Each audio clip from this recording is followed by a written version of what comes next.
1907. En ce début de siècle où la vie se transforme au rythme accéléré d'une industrie triomphante, les structures traditionnelles de la vieille société se brisent chaque jour davantage derrière la façade de la belle époque. La criminalité augmente dans des proportions d'autant plus inquiétantes qu'une délinquance nouvelle est née, qui s'appuie, elle, sur le progrès technique et fait échec à une police archaïque dont les méthodes et le matériel n'ont guère évolué depuis Vidocq. Un chiffre est plus éloquent que tout. Au cours de l'année 1906, 103 000 affaires criminelles et correctionnelles ont été classées sans que les auteurs aient pu être identifiés. L'année 1907 s'annonce pire encore. Il y va de la sécurité des villes et des campagnes. Monsieur Clémenceau, vos flics maintenant sont devenus des cerveaux incognito. Ils ont laissé leur vélo, leurs chevaux. Pendant ce temps-là, dans les romans, certains nous racontent comment faire un casse tranquillement pour tuer le temps. Je voudrais les y voir à notre place pour ne pas en prendre pour 20 ans.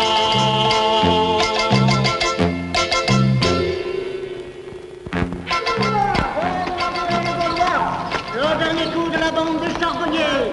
Une bijouterie dévalisée rue de la Paix. 200 000 francs de précieuse dérobés. Un employé grièvement blessé. Le scandale continue. Insécurité grandissante de nos villes. Demandez le Gaulois.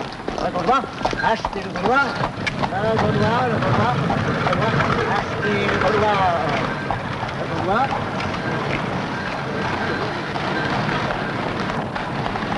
Demandez le Gaulois. Le Gaulois. Demandez le Gaulois. Le dernier coup de la bande des charbonniers. Une bijouterie dévalisée rue de la Paix. 200 000 francs de pierres précieuses dérobées. Un employé grièvement blessé.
Ah, j'ai besoin de votre aide.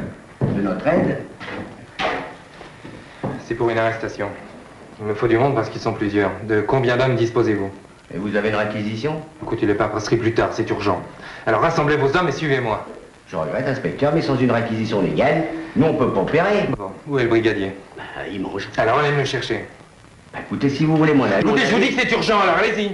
Bon, puisque vous êtes certain. L'oiseau! L'oiseau, tu m'entends? Ouais. Va me chercher le brigadier tout de suite. Bah, c'est que je suis en train de rédiger ce rapport, là, sur le vol de poulet. C'est urgent, laisse tomber le rapport. Vas-y, Nico Presto. Bon, j'y vais. Eh, vous lui remettrez ça dès qu'il arrivera. Bah comment? Vous l'attendez pas? Non, j'ai pas le temps, je retourne là-bas surveiller la maison. Eh ben dis donc, ça a l'air sérieux. Oui. Ah, l'adresse est dessus. Alors, je vous attends là-bas, vous faites vite. Hein. Soyez tranquille. Si le brigadier est d'accord, on se prépare et on arrive.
Brigadier!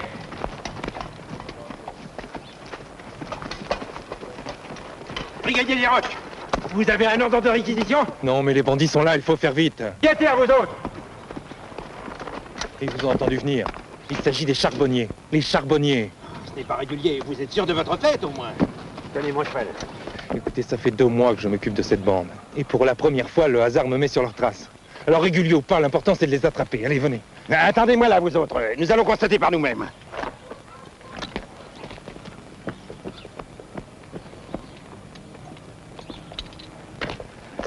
Gendarmerie! Ouvrez la porte!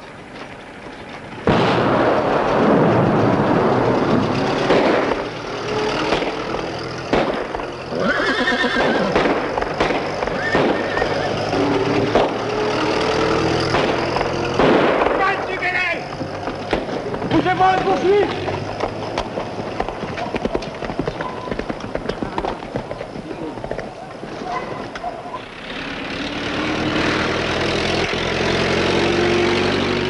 De toute façon, les voilà maintenant à Chatou, ce n'est plus de notre sort. Ouais. Et du temps où ils vont, dans 5 minutes, ça sera plus du ressort non plus de la gendarmerie de Chatou. Et ainsi de suite, jusqu'à ce qu'ils meurent de vieillesse.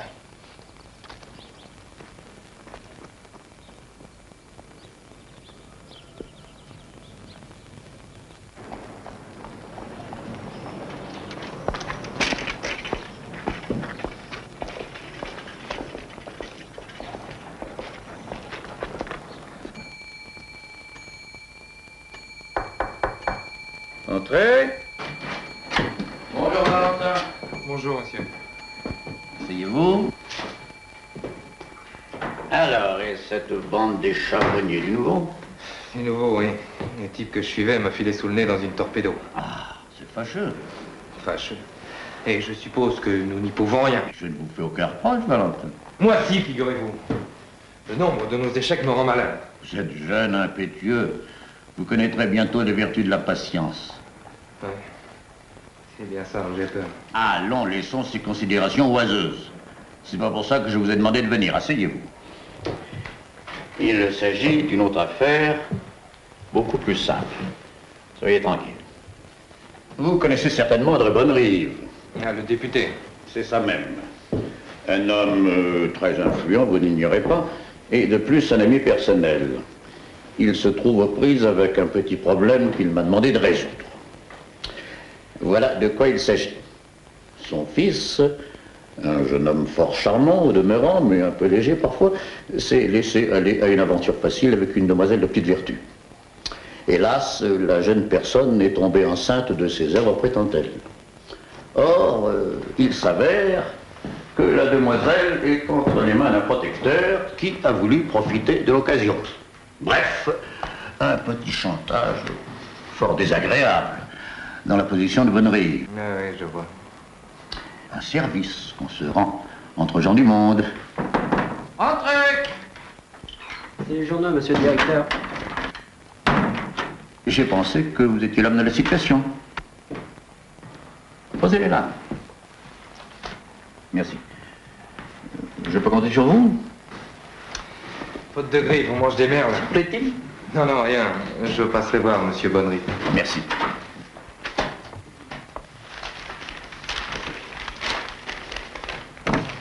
Oh mon Dieu. Quelle époque.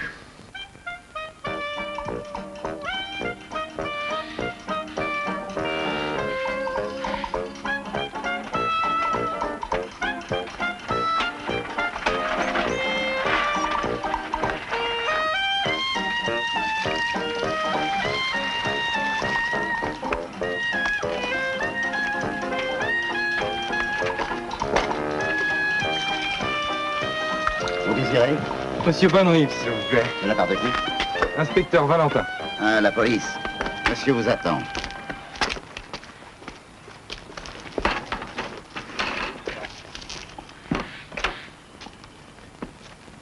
Prenez donc un cigare. Non, merci, monsieur le député. Pas tort. Une véritable Londresse. Vous me direz, qu'allait-il faire dans cette galère?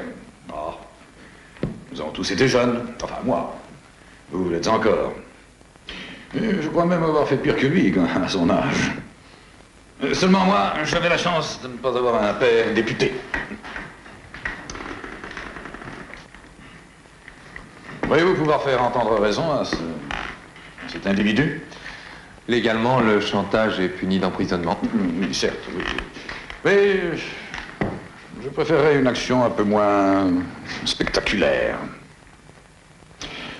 Au besoin, je serais disposé à verser à cet homme une certaine somme, à condition, bien entendu. Je ne pense pas que ce soit une bonne idée.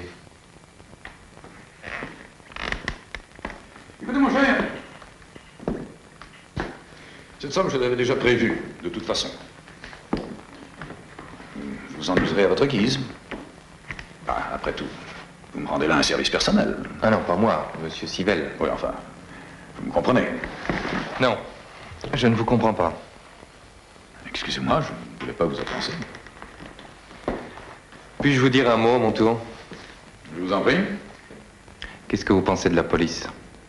Eh bien, que c'est une institution très estimable et totalement inefficace. Je sais que la presse n'a pas été très tendre avec vous ces derniers temps, mais croyez-moi... Eh bien, la presse a raison, monsieur. Nous ne sommes plus à même d'accomplir notre mission.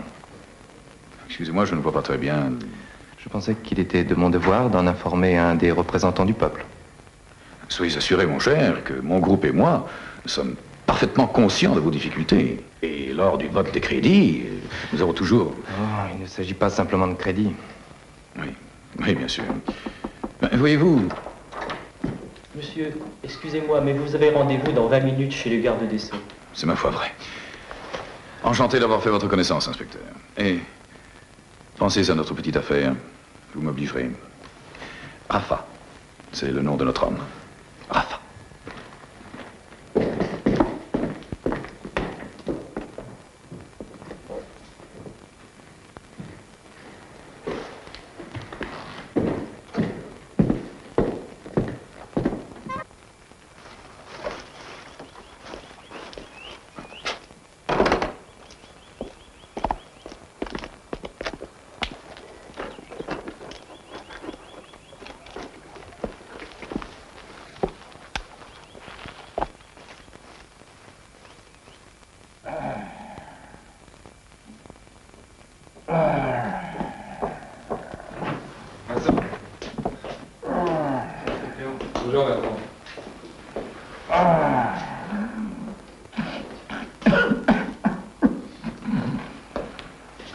Masson.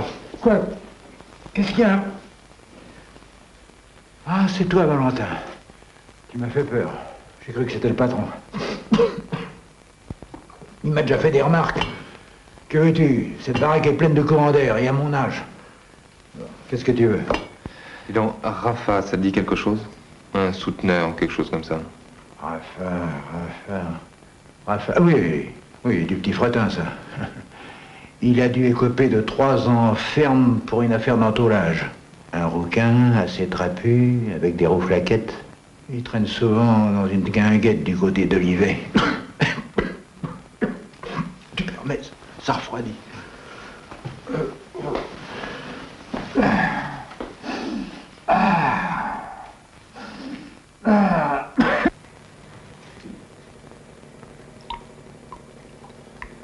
À toi de choisir, Rafa. Ou tu laisses tomber et tu vis ta vie, ou alors tu t'obstines. Et là, fais-moi confiance, on va pas te louper. C'est pareil. C'est toujours les petits qui trinquent. Les gros, on n'y touche pas. N'en fais pas pour les gros, ils auront leur tour aussi. Faites pas rigoler, inspecteur. Oh, puis, je vois pas avec n'importe qui.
Ce sont ceux dérobés rue de la Reine. Hein? Alors, qu'est-ce que t'en penses? Je sais rien. Je sais rien du tout. Naturellement. Ah, Masson. Tiens, voilà l'oiseau en question.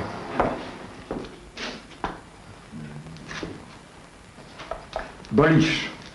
Étienne Boliche. Je me souviens très bien. Une histoire d'Orsay il y a 6 ou 7 ans. C'est gentil, tu me fais un rapport sur les détails qui pourraient te revenir. Entendu. Alors, Boliche, qu'est-ce qu'on raconte? Si tu me parlais un peu de la bande des charbonniers. Le type avec qui tu avais rendez-vous, qui est-ce?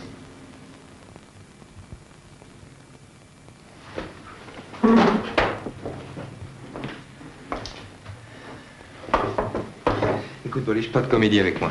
Tu vas pas me faire croire que je te fais peur à ce point-là. Ce n'est pas de vous que j'ai peur. Enfin, ici, tu risques rien. Si jamais je parlais, il saurait bien me retrouver. Ou que je serais. Même en prison. Boliche, un peu de bon sens. Et si tu parles maintenant, tu nous permets de les coincer et ils ne peuvent plus rien contre toi. Les coincez, vous? Allons, monsieur l'inspecteur, soyons sérieux. Moi, je dis pas ça pour vous, personnellement. Je parle de la police, en général. Vous savez très bien que vous ne pouvez rien faire contre eux. Ils sont 100 fois plus forts et mieux organisés que vous. Écoute, Boliche, pour l'instant, je n'ai besoin que d'une chose. Que tu répètes ce que tu viens de dire quand je te le demanderai.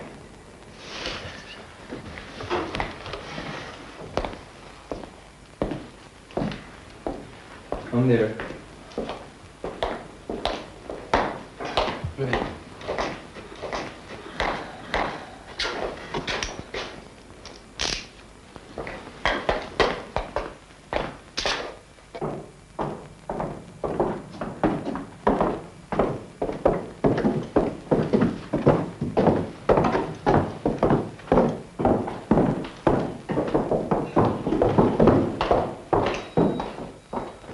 Alors, Bolich, toujours pas changé d'avis? Allez, monte là-dedans, on va te faire visiter tes nouveaux appartements. À la santé. À la santé, oui. Il n'y a que 2 hommes pour m'accompagner. Qu'est-ce qu'il te faut, la garde républicaine? Allez, monte là-dedans. Tu risques rien, hein. Rien. C'est vous qui le dites. T'en fais pas, va. Tu veux aussi. Mais c'est pas pour tes beaux yeux, Bolich. Question de principe. Allons-y.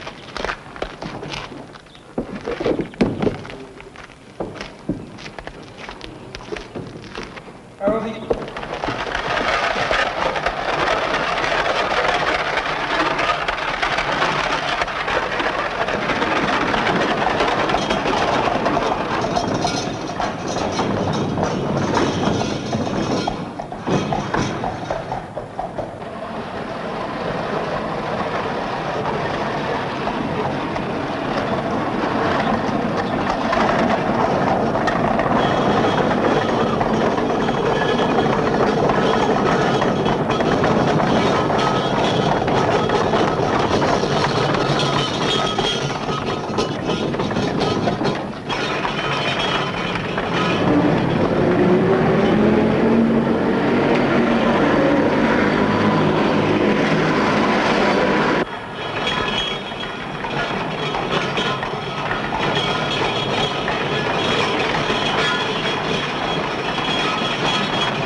Mettez-vous là, ne bougez pas.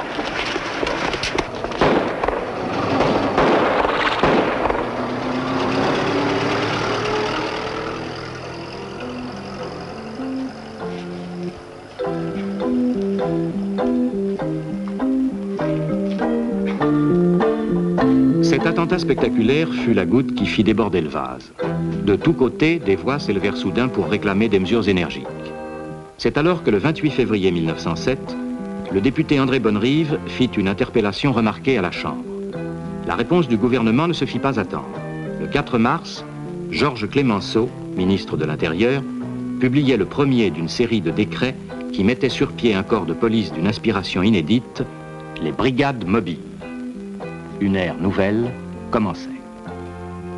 Bienvenue. Et j'attacherai dorénavant du prix à ce que... Entrez. Vous vouliez me voir, monsieur? Oui. Je me suis laissé dire que vous souhaitiez votre mutation dans ces brigades mobiles. Ah. Est-ce vrai ou non? Oui, c'est vrai, monsieur. Ah, tant mieux. Vous m'évitez un impair, car j'ai cru bien faire de vous proposer. Voici votre mutation. Vous vous présenterez demain matin au commissaire divisionnaire Fèvre, au siège de la première brigade mobile. Merci, monsieur. Ne me remerciez pas. Vous ne savez pas ce qui vous attend. Fèvre est un homme d'action comme vous, mais un vrai porc-épic. Ah, c'est votre affaire. Je vous souhaite bonne chance, Valentin.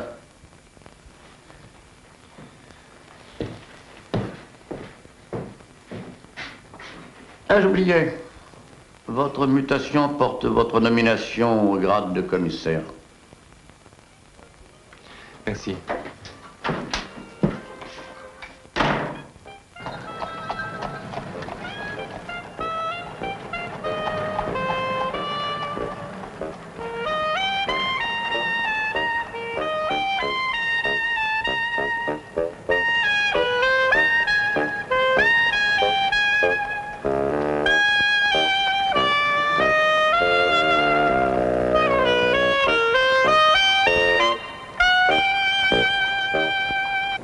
que le bureau tourne bien, mon vieux. Je vous souhaite du plaisir. Pourquoi ça?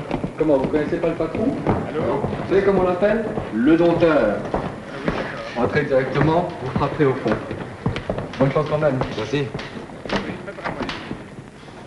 Pas nécessaire pour ta famille.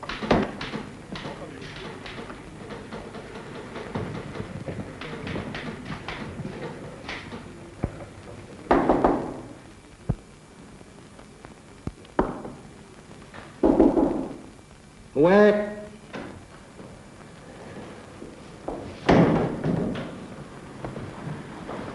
Inspecteur, commissaire Valentin. Commissaire. L'avancement un petit peu rapide, on dirait. Asseyez-vous. Vous venez de la PJ? Oui, monsieur. Vous croyez peut-être que c'est une référence? Vous ferez le doigt dans l'œil, jusqu'au coude. 0 multiplié par 0, voilà ce que je pense de vous et de vos pareils. Ouais. Et où allez-vous? Si vous pensez vraiment ce que vous dites, il est inutile de perdre notre temps. Ce que je pense ne vous regarde pas. Asseyez-vous.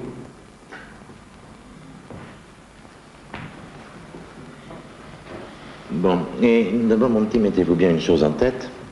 Fini les vacances. Ici, vous allez apprendre à travailler. Vous me comprenez, j'espère.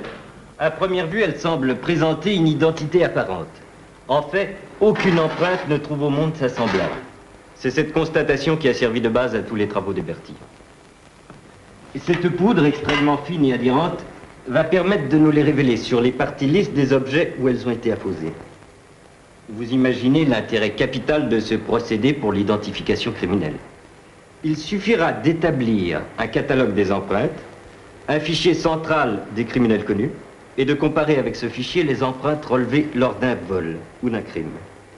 Cette touche permet le retour en arrière, et celle-ci donne les majuscules. Moi, ce que je vois pas, c'est l'avantage de ça sur la plume et l'encrier, monsieur. Asseyez-vous et tapez tout ce que vous voulez.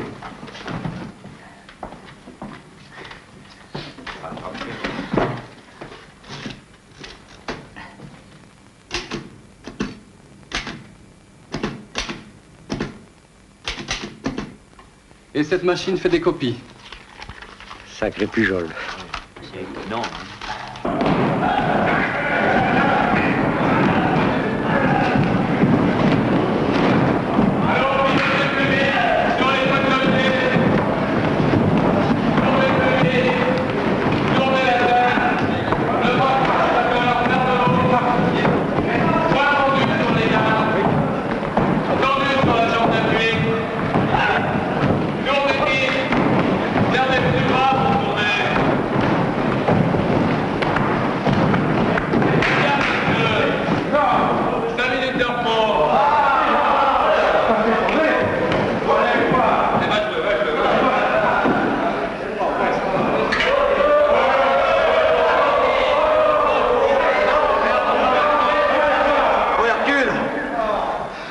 Mettre un peu en sourdine pendant la pause. Je t'ai déjà dit plus de 20 fois que je m'appelle Terrasson. Eh oui, on sait, Terrasson, le colosse de Rodez. Et alors, t'es jamais fatigué, toi, hein? Ce qui me fatigue, ce sont tes boniments, tu vois. Bravo, messieurs. Joli spectacle, hein? Vous faut-il aussi des chaises longues? En place, messieurs. Allons-y.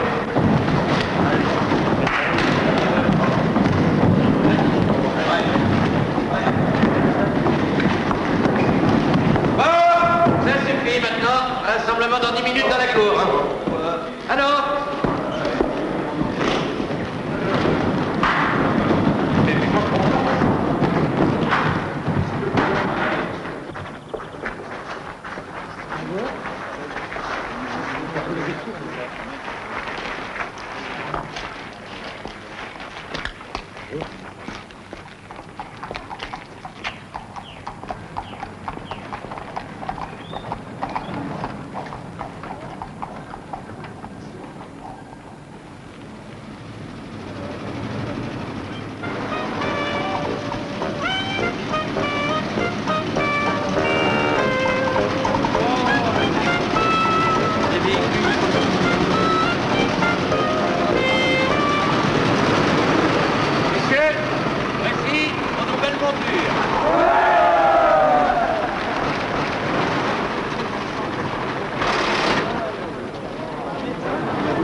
messieurs, vous aurez tout le temps pour faire connaissance. Je vais vous ranger devant les voitures, m'écoutez un instant, s'il vous plaît.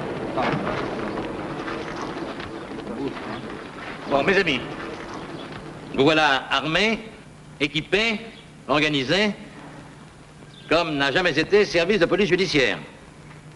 Maintenant, vous n'avez plus d'excuses. Dans mon service, je n'admettrai aucun fiasco.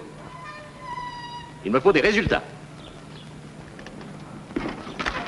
Valentin, par ici. Et quant à vous, je vous charge de la bande des charbonniers. Hein? Pujol, Terrasson? Monsieur. Vous le seconderez. Je mettrai à votre disposition tous les moyens nécessaires, mais attention, hein. Il me faut leur peau dans les plus brefs délais. Bien compris. Débrouillez-vous comme vous voulez. Hein. Ce sera votre première victoire. Votre dernier échec. Eh ben dis donc, les charbonniers, on va pas s'amuser. Hein. Ouais, ben. Qu'est-ce que c'est ça? Ça sert à arracher les clous et à empêcher les crevaisons, c'est évident. Ah, la technique moderne, hein. Formidable.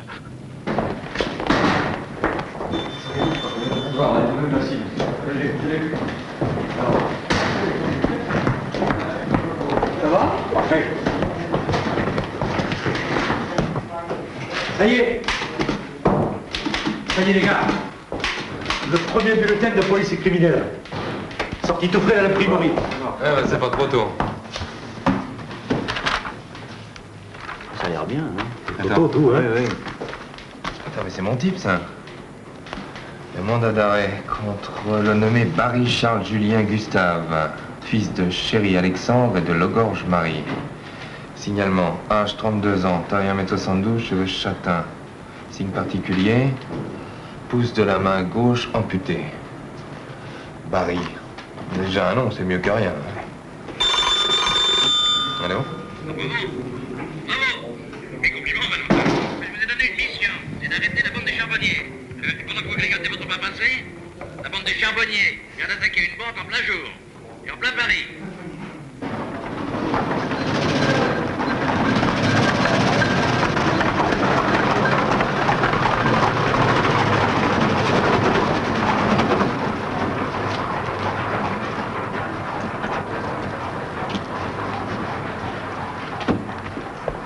Ne touchez à rien, mademoiselle. Laissez ça exactement comme ça. Commissaire Valentin. Gerboise, directeur de l'agence. Bonjour. Monsieur... Ne touchez à rien, s'il vous plaît. C'est ça exactement comme c'est. Mais alors, monsieur, pas Il suffit de toucher à rien. Alors, dégagez, là, dégagez. Alors, quelques petites questions à vous poser. Évidemment, vous demandez. Il y a eu l'ouragan ici ou pas? Jean Bermond. Cassier. Combien était-il? Mais enfin, monsieur le commissaire, que fait-il? Pourquoi ces photographies? J'ai interdit aux journalistes. Ne vous inquiétez pas, c'est pas pour la presse. Mais alors, c'est pourquoi? C'est pour l'enquête. Regardez, la photo permet de fixer des détails que la mémoire humaine risquerait d'oublier. Ah, prévenez vos employés que j'aurai quelques petites questions à leur poser. Hein. Parfait. Quelle heure était-il? 15h15, 15h20 environ. Vous verrez peut-être tout à l'heure pour quelques petits détails supplémentaires. Bien. Merci. Vous êtes gentil, vous me débarrassez de tout ça. Monsieur Chaud, venez voir le commissaire. Votre nom? René Chauve. Expliquez-moi ce que vous avez vu. Au fait, je n'ai pas vu grand-chose, j'étais dans la pièce du fond. J'ai vu seulement qu'ils étaient 4, la figure barbouillée de noir. C'est tout. C'est tout. Merci. Mademoiselle? Vous les voyez là. Ouais. Le jour où nous tenons un suspect, nous comparons ses empreintes avec celle-ci, comme ça nous savons à quoi nous en tenir.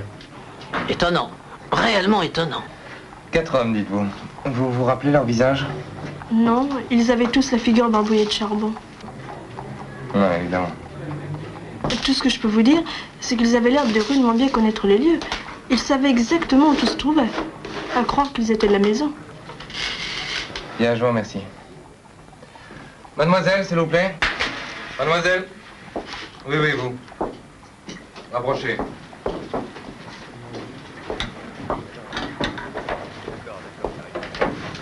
Votre nom?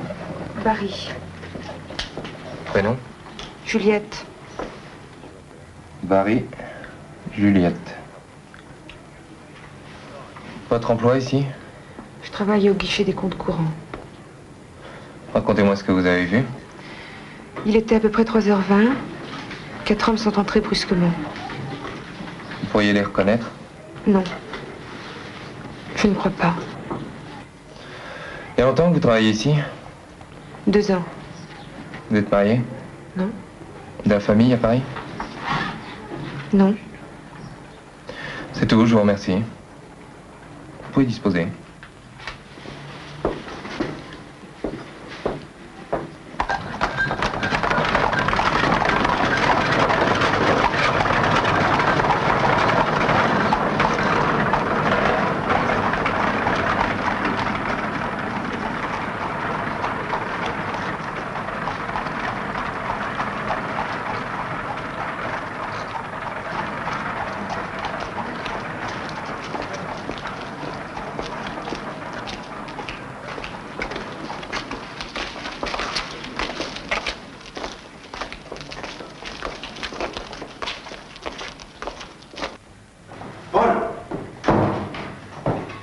Voilà tout ce que j'ai pu glaner sur elle. Juliette Barry, née à Lille en 1878, fille de Chéri Alexandre et de Logorge Marie. Mais dis donc, c'est la sœur de notre type, ça? Oui. Et on parle d'elle partout comme d'une employée modèle. Entrez. Commissaire Valentin? Oui, c'est moi. J'ai une commission pour vous, de la part de l'inspecteur Pujol. Il vous attend à cette adresse. Merci, gardien.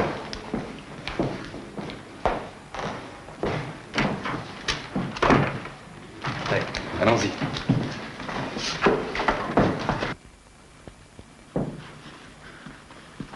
Bon Dieu, tu comprends pas, hein? Je veux savoir tout ce qu'ils t'ont demandé. T'as compris tout et aussi ce que t'as répondu. Mais je t'ai tout dit, Charles. Je te jure que je n'aurais pas parlé de toi.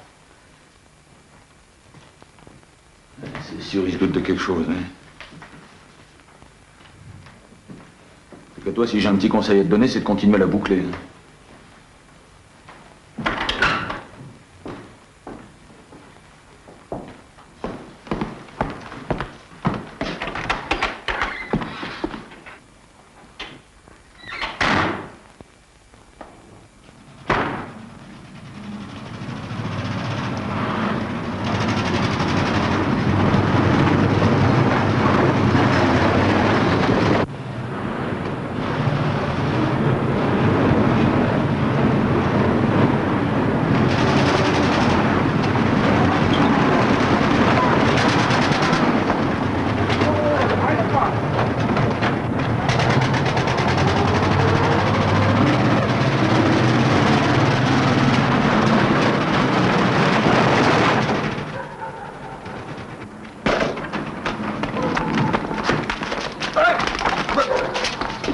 Qu'est-ce que ça veut dire? C'est une erreur, non? Oui. Ouais. Enfin, vous n'avez pas le droit de faire un honnête citoyen. Un citoyen armé, en tout cas. Allez, ça va. Que fait Barry? Allez, avance.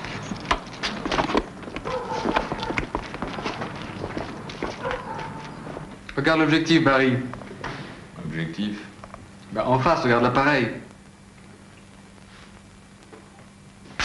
Bon, tourne-toi maintenant. Plus haut la tête, plus haut. C'est fini. Viens. Viens ici, Barry. Donne-moi ta main. Qu'est-ce que c'est que ça? T'occupe pas, tu verras bien.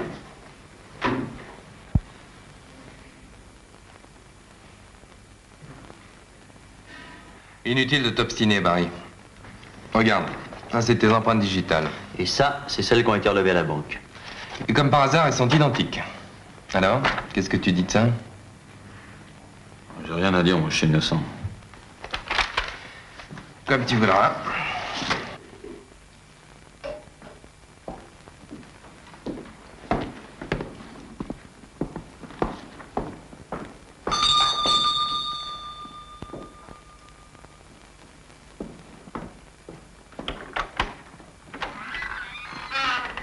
Mademoiselle, puis-je entrer?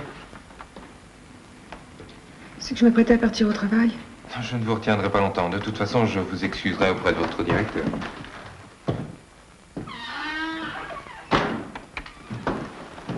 Qu'est-ce que c'est? C'est pour moi. Entrez.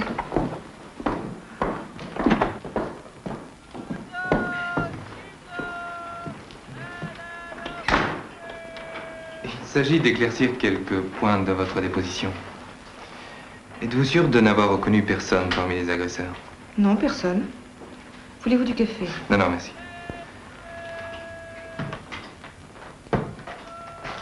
Un de vos collègues m'a dit que les bandits semblaient bien connaître les lieux. Est-ce que c'est votre avis? Je ne sais pas. Peut-être, en effet. Il faudrait donc que quelqu'un les ait renseignés. Asseyez-vous.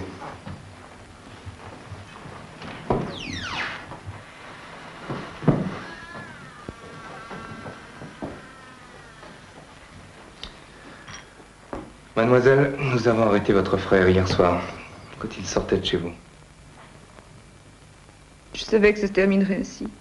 Je crois que vous feriez mieux de tout me raconter. Ça a toujours été un bon à rien. J'avais plus entendu parler de lui depuis longtemps. Et puis il a appris que je travaillais dans une banque. Alors il a commencé à m'embêter. Il voulait des renseignements. Le plan de la banque, le jour des gros arrivages d'argent. Bien sûr, j'ai refusé. Mais ils ne m'ont pas laissé une minute de répit. Une promesse, des menaces, tout y a passé. Ça a duré 6 mois. Lui, ses amis.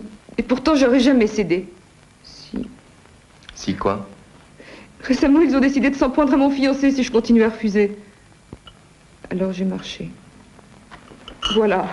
Pourquoi ne vous êtes-vous pas adressé à la police? Vous m'avez dit que ça servirait à rien. Ah, je vois. Vous allez me mettre en prison, n'est-ce pas? Ça dépend pas de moi. Il n'y a qu'une seule chose que je vous demande. Que mon fiancé ne prenne jamais. Il y a peut-être un moyen de vous sortir de là. Lequel? Est-ce que vous connaissez les amis de votre frère? Oui. Il y en a un surtout qui l'accompagnait souvent. Et en quel terme êtes-vous avec lui? Il n'arrête pas de me tourner autour. Bon. Alors écoutez-moi. Demain après-midi,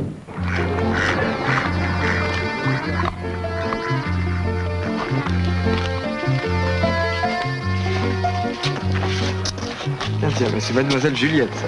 Bonjour, monsieur Louis. Ah, quelle surprise. Assieds-toi. Alors comme ça, on vient me voir. Oui. Ah. On va transformer ma tigresse en colombe, hein. Dis donc, si on allait faire un tour en canot tous les deux, hein. Plus tard. J'ai une commission d'auteur de la part de mon frère. Où il est barré? Il se cache. Il a dû partir chez nous, à Lille, parce que la police l'avait repéré à cause de son doigt. On lui avait pourtant dit de ne pas retirer ses gants. Avant de partir, il m'a demandé de vous présenter un de ses amis qui a une proposition à vous faire. Ah? Et où il est, cet ami?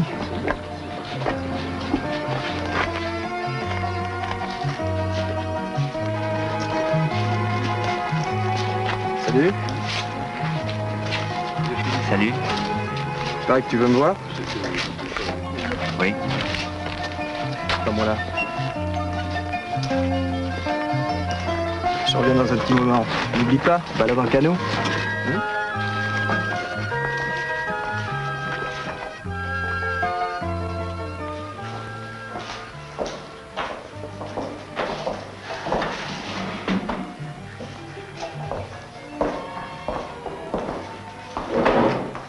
C'est toi. Je t'écoute. Je m'appelle Moinet. Je suis cocher dans une grosse raffinerie, en banlieue, au service des livraisons. Je suis toute la journée sur les routes avec mon fourgon, quoi. Et alors, qu'est-ce que tu veux que ça me fasse à moi? Une fois par mois, c'est pas du sucre que je transporte. C'est la paye de toute l'usine. Ça fait un sacré paquet, je t'assure. On passe par des petites routes. Tranquille. Toujours les mêmes. Tu vois ce que je veux dire? Il y avait une escorte de 2 gendarmes. nombreux et organisés, comme vous êtes, ça doit être faisable. Surtout avec moi dans le coup.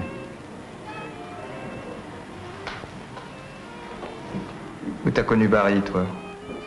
Barry, c'est un pays, Barry. On s'est retrouvés par hasard, il n'y a pas longtemps. C'est là qu'il m'a franchi sur son boulot. Je dois dire que ça tombait plutôt bien parce que ça commençait à me démanger, tout ce fric que j'avais derrière moi. C'est comment ton nom déjà? Moinet? Gustave Moinet. C'est ça, Gustave Moinet. Et le nom de ta boîte? Les raffineries du Nord. Je te remercie. Reviens demain, je te dirai ce qu'on a décidé. Gustave? Ouais. Ça va?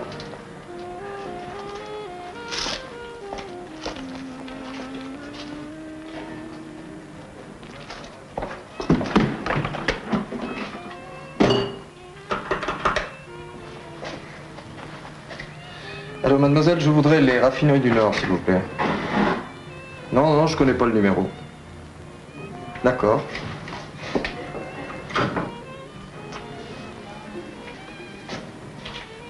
T'écoutais? Oui. Alors, qu'est-ce que t'en penses, toi? Faut voir. Ça va être tout vu. Allô? Bonjour. Je voudrais un petit renseignement, s'il vous plaît. Voilà, je voudrais savoir si vous avez chez vous un cocher du nom de Gustave Moinet. Ah bon. Bon, merci. Ah non, non, non, non, non, c'est un petit renseignement, simplement. Pour une assurance, merci.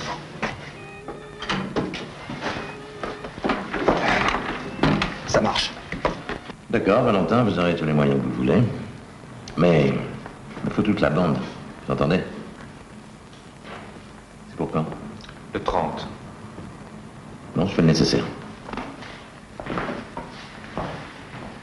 Valentin, dites à Pujol de ne pas prendre trop de risques.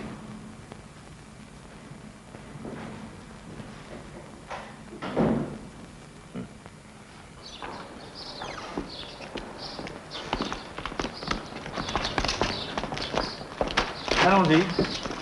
Allez. Ouvrez la porte, s'il vous plaît.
Ici fut décapitée la redoutable bande des charbonniers. Un mois plus tard, il n'en restait plus rien. La première opération importante des brigades mobiles se soldait par un succès, et déjà, la presse baptisait ces policiers d'un nouveau style, les hommes du Tigre, en l'honneur de leur créateur Georges Clémenceau, le célèbre Tigre, comme eux, redouté de ses adversaires.